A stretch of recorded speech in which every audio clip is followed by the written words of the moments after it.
Good morning, you college football fanatics. It's good to be back talking about college football.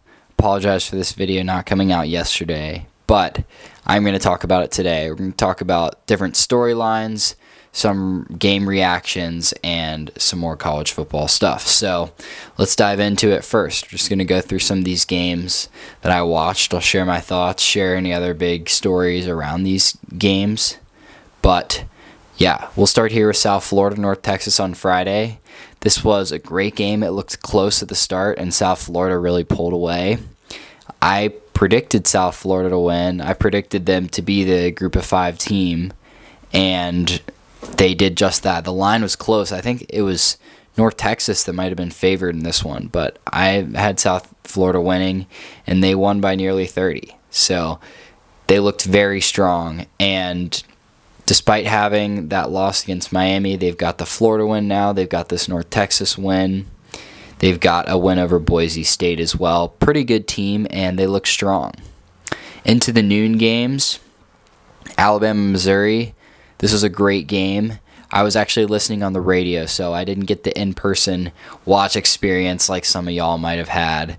But it was still a great game, and when Alabama gets up with a lead, it's very difficult to beat them. You see all these games that are close. This was the same thing as in the way that it was with DeBoer at Washington. But when Alabama leads, when DeBoer leads, the game plan is so good. When you have a good defense, now it's no fantastic defense for spoiled Alabama fans standards here. It's no, 8 first-round picks on the defense, but it's a good defense, and they've got some very good players. And when you have a good defense, when you have a strong offense with a smart quarterback and a good running back, a solid run game, you can pretty much game plan however you like with a lead. And DeBoer is one of the best coaches in the country at doing that. Alabama had the lead. They played, they got up there at the end of the first half. Missouri kind of stormed back. Alabama looked slow and starting the second half. And then they got a couple of touchdowns. There's that one big stop on the goal line for Missouri where Caden Proctor ran it, and he almost got in. You got to love the more Caden Proctor action. But Alabama had to settle for a field goal. Missouri had a chance. And I think Missouri did not play well from behind. That was the biggest story that I took away from this. They didn't run the ball very much. I think they ran the ball 12 times in this game. I think they ran the ball 6 or 8 times in the second half. It's not normally the way that they would run. They've got a great running back duo, and I think it was, maybe you could say it's a testament to Missouri's play calling, but I think it's more of a testament to the way that Alabama was able to control the game. Just in terms of pacing, clock management, all the things. They even gave Missouri a chance at the end there, but relying on the defense, Missouri just turned the ball over, forced to pass there, which is, of course, not their strength. So, credit to Alabama. They're in a stretch here where they've played 3 ranked games in a row. They're the first, I think, one of the few teams in college football history to win 3 ranked games in a row. And now they've got another ranked game in a row at home, Tennessee, followed by, I think, LSU, and then South Carolina on the road, and then Oklahoma. I mean, this is an awful stretch. They've got 3 more ranked games after this, or 4 ranked games potentially, depending on how South Carolina is ranked, but still on the road is going to be a challenge. It's an awful schedule, nearly impossible. But you take it one week at a time like this. And Missouri, they're a good ranked team, but this was the one on the road where you thought Alabama might slip up. At home, they've been much stronger, and that crowd can give you energy. So all credit to Alabama. They're rolling again. Cincinnati looked strong against Central Florida. I didn't pay too much attention to this game, but it's good to see Cincinnati get back on track after some early season slip-ups. Ohio State, Illinois, this one 34-16. It wasn't particularly close the whole way. Julian Sayin looked comfortable. He's just kind of occupying that game manager role. But this Ohio State defense is maybe the best defense in the country. They have just been absolutely outstanding.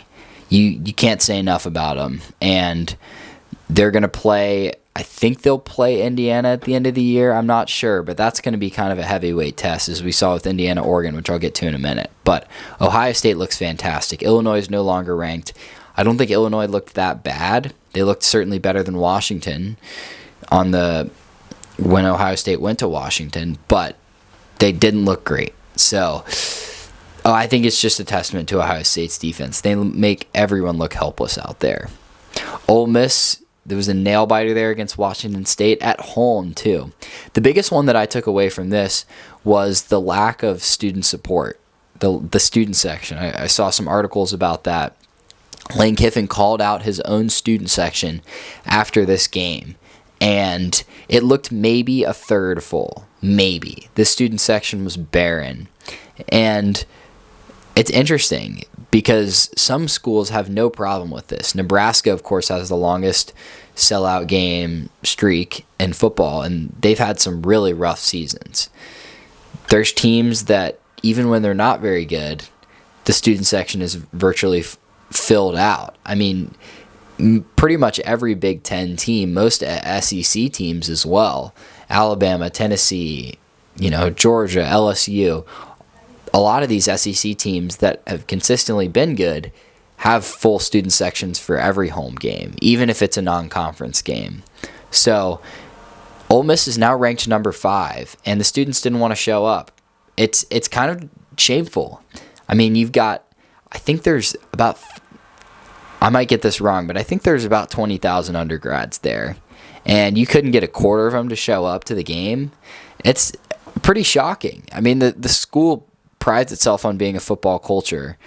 I think it's indicative of some larger problems at Ole Miss, and I think one day if Lane Kiffin leaves, it will be because of the lack of big-time school support, student support, program support that maybe he could get at another school. Notre Dame, NC State. The Irish won 36-7. This game was way closer than the score looked. 10-7 at half for Notre Dame. Kind of blew it open in the second half. But here is, well, I guess I'll talk about this after. Notre Dame's now up to 13 on the AP poll, which I think is blasphemous, even with my Notre Dame jersey behind me. And we'll get to the AP poll at the end of this. But I don't think they deserve to be that high. Georgia Tech wins again. They're now 6-0, I think. Absolutely rolling. Up to 12 in the AP poll, should be higher. That's beside the point. Texas, they beat Oklahoma on the road. This was one I was a little unsure of how to pick, just considering Mateer's injury, considering the betting lines. I mean, Texas was favored. Even with Mateer in the game, Texas was favored to win this game. You can call it an upset all you want. Sure, Texas has been sloppy. 3-2. They lost to Ohio State and Florida, both on the road. But they were favored to win this game. So maybe they were an underdog, but this was kind of a back against the wall moment for Sark where they had everything to lose, and Oklahoma didn't have a whole lot to lose. So Oklahoma can lose to Alabama in a few weeks and still probably make the playoff if they consistently play well. So this was one where Texas, it was a defensive win. They had that huge interception against Mateer. They picked him off 3 times, but especially that one in the fourth quarter. I think it was a pick 6 as well. Their defense, their special teams controlled this one. Arch in the offense looked mediocre. I'm just going to say it. There's not a huge offensive difference in this team that I saw this week compared to weeks past. It looked solid, average. It wasn't winning the game. It didn't win them the game. The defense won them the game. So all credit to Texas's defense. They're still very good. Texas is going to be all right. They're a 2-loss team. Now they've got to win over a big-time top 10 school. I think Oklahoma was 6 last week. So huge win for them. Nebraska back in the rankings. They beat Maryland in a close game at home. Nebraska's calmly, they had that close loss to Michigan, but they're calmly improving. And the Big Ten, there's kind of a few really good top teams, and there's a lot of teams that are at the back end of the rankings / slightly out of the rankings. Washington, USC, Nebraska, Michigan, Illinois. There's a lot of teams that are good. They're better than plenty of unranked teams, but they're not quite good enough to establish themselves as a top 20 team, for example. And I think that's a big difference between the Big Ten and the SEC this year. The SEC maybe doesn't have the top 2 or 3 schools. Alabama's probably been the best school out of the SEC this year. But they're not ranked as high, of course, because they have the loss. But the rest of the SEC is way more balanced. There's way more teams that are in the teens, probably slightly underrated, that are better than the average Big Ten, even though the Big Ten might have the heavyweights right now. So it's just interesting to see. It's like the SEC is wide open. These teams could be 1 loss, 2 loss, or they could be 4 loss, 5 loss, and you wouldn't be shocked. I mean, Auburn coming into the season, you could have predicted them to be top 10, or they could have been out of the rankings. And right now, they've had a couple bad breaks go their way, which we'll get to the last one in a minute. But it's anyone's conference. Indiana, Oregon. This was an awesome game. Just a fantastic game for the Indiana program. They'd never beat a top 5 team. And Cignetti talking all his trash. Some of my Notre Dame friends are not the biggest fan of Cignetti, but he talks his trash, he backs it up, and he's got a little swagger, which is what we need in college football. This was one where it was at home for Oregon. They were expected to win. Everyone was really thinking, man, does Indiana have it? And they absolutely had it. Mendoza played a great game, turnover-free game. They ran the ball well. They especially played well in the red zone. They were able to punch the ball into the end zone. They had a couple of goal line where they ran the ball right through Oregon. The game plan was better. It was physical. It was chippy at times, but they shut down Dante Moore, and Mendoza played fantastic. So credit to Indiana. All credit to Indiana. They looked really good. Surprising to me even to say, but I was really excited to see this team win because just of their history, how they've been doubted. It's fun to see some new faces in college football. And now Indiana's up to, I think, 2 in power ratings. So this is a huge win for them. And I think they've improved at the line of scrimmage. They've improved defensively. They scored 30 points on Oregon. No one's even come close to doing that this season. Penn State only got somewhat close because it went to double overtime. So all credit to Indiana. They looked really good, and rightfully so. I think they're 3 in the rankings. That's probably fair. I would have Miami 1, Indiana 2, and probably Ohio State 3 if we're talking resume specifically. But I understand, Ohio State's the defending champion. Their defense looks fantastic. I don't mind, but those 3 teams are the best teams that we have in college football right now. So no argument there. Tennessee had a scare against Arkansas. That was one where you couldn't slip up before Alabama. They're still 11th in the country going into Alabama. They're going to have a good chance at home for the Crimson Tide. Texas A&M routed Florida. Some people thought this would have been it was a decently close line where you could have expected Florida to maybe win, but not on the road against Texas A&M. The Aggies are too strong. They're too dynamic and capable of an offensive attack. So I had them winning as well, and they looked comfortable in that one. Michigan USC. This is a big game, not only for these 2 teams, but for Notre Dame as well. This is maybe the biggest swing of the season for Notre Dame, is actually having a chance for another ranked win. USC dominated Michigan. You really saw Michigan's defense is solid, but their offense lacks receivers. They lacked big play guys. When they can't run the ball with Justice Haynes, things really break down. And I thought that USC just did a great job. Maeva did a great job operating the offense. Their defense looked heavily improved. Of course, it was in the Coliseum, so it was at home, not at the big house. Maybe a little bit of adversity for young Bryce Underwood. However, USC looked good, and they're a 1-loss team, a 1 loss on the road in Illinois that was unlucky. Slightly poor game planning, but really just an unlucky break at the end of the game. They could easily be 6-0. Easily. And to see them ranked at 20 feels a little bit shady, in my opinion. They didn't just beat Michigan, they beat them by 18 points. It wasn't close. It was almost a close to a 3-touchdown margin there.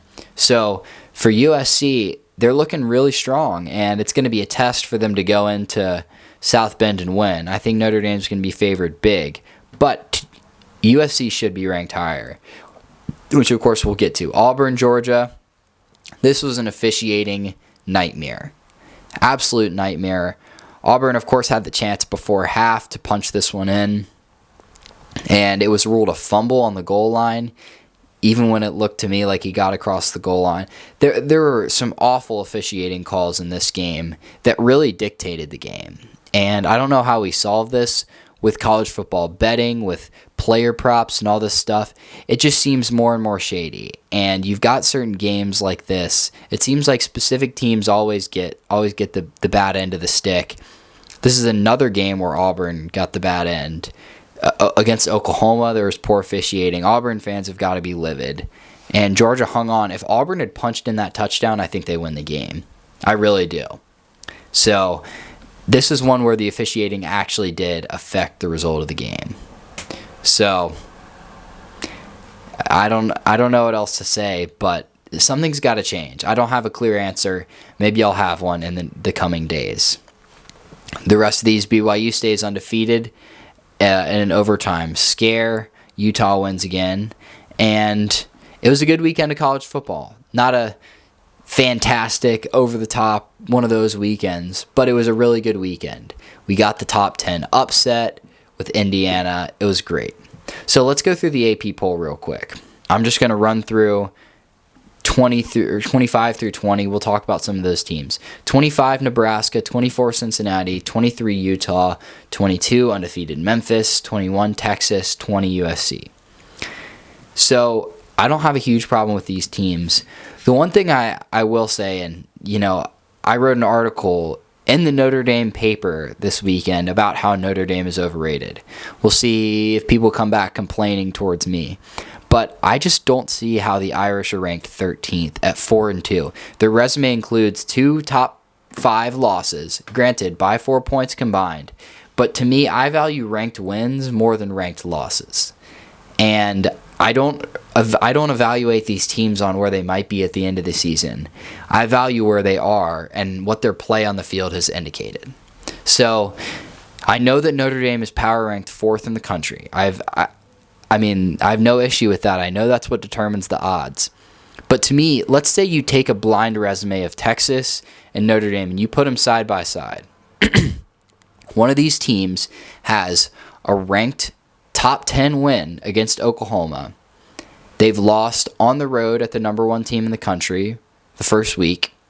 And they've lost on the road in one of the toughest college football environments in the country, unanimously ranked in the top 5 in the Swamp. That team is Texas, but if you take away the logo and you look at Notre Dame, they've lost at home by 1 point to Texas A&M and on the road by 3 against Miami, and they don't have a ranked win. If you're just taking the resumes blind, I would probably favor Texas. And I'm not saying that Texas should be ranked ahead of Notre Dame. Fine, if you want to put Notre Dame ahead, but let's be even with this. Let's be consistent. Let's be fair. If we're going to value a 2-loss team, we had Texas in the top 10 last week. You dropped them out of the rankings altogether.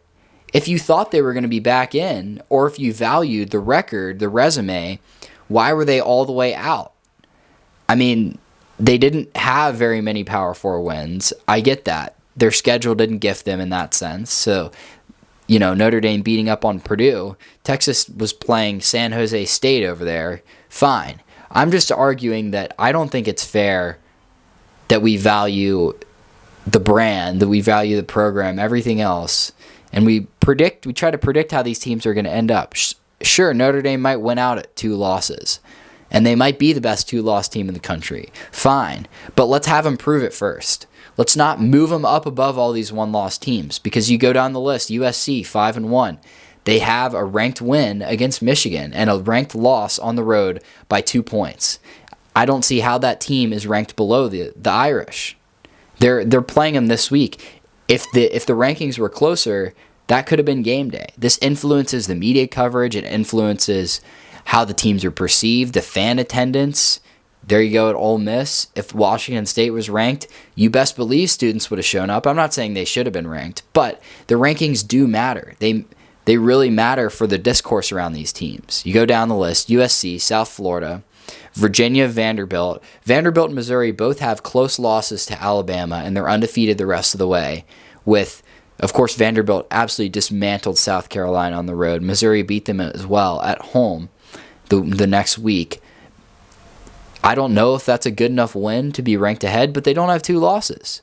So are we going to count wins or are we going to count losses? BYU undefeated as well. They won against Arizona in overtime. They've been shaky at 6-0. Fine. I know they're 6-0. They don't have great wins. They don't have a ranked win. I'm fine to have them around the same zone. Oklahoma at 5-1. They just lost to Texas, but of course they beat Auburn. They've been really good otherwise. I don't know that they should be below the Irish. I don't know they should be at 14 for Notre Dame at 13. Even Georgia Tech undefeated 6-0 at 12. Why are they not top 10? Why are Tennessee and LSU ahead of them? I don't see. LSU, what's their win? They just beat South Carolina and they beat Clemson on the road. Tennessee beat Mississippi State. They just scraped by Arkansas. Georgia Tech should be ahead. They're undefeated. They're leading their conference right now. I just want to be consistent. So I don't want to evaluate these resumes differently because one team's in the SEC, one team's outside of the SEC. We want to take Power 4 wins collectively. We want to take ranked wins into consideration. And it bothers me how these rankings are done. Even Alabama at 6 being ahead of Texas Tech. Texas Tech has been dominant. They're undefeated. I understand that Alabama has 3 ranked wins in a row, and if you want to say they're the best one-loss team in the country, that's fine.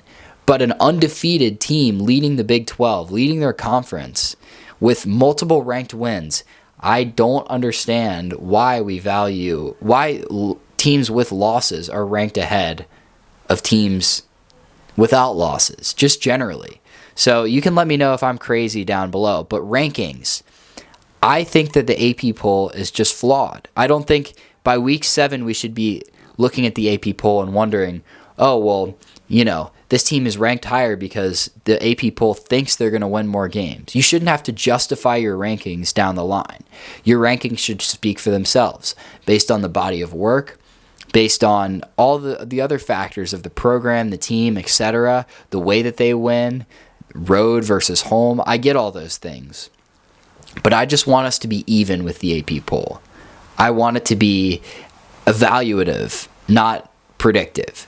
So maybe this will change, maybe it won't change. We only have another month of it until the college football playoff poll, which is way better, significantly better. It doesn't evaluate how these teams will be. It actually looks at what they've done. So that will come out in November, first weekend in November 4th, counting down the days.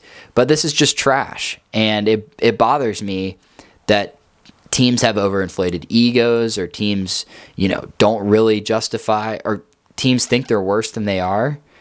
I mean, Washington at 5-1, they have a loss to Ohio State. They should be right there in the mix for rankings. There's a lot of other teams. Yeah, looking down here, other teams receiving votes: Illinois, Michigan, Washington, Mississippi State, Tulane, San Diego State. All these teams might be ranked later on. That's fine. But I just think the AP poll has done a poor job this season actually evaluating the on the field play versus what might happen in the future. Well, that's going to do it for today. I will probably have an NFL video coming out later, and it might be tomorrow, but we're going to break down those awesome games. How about my Panthers? Stay tuned, and I'll see you soon.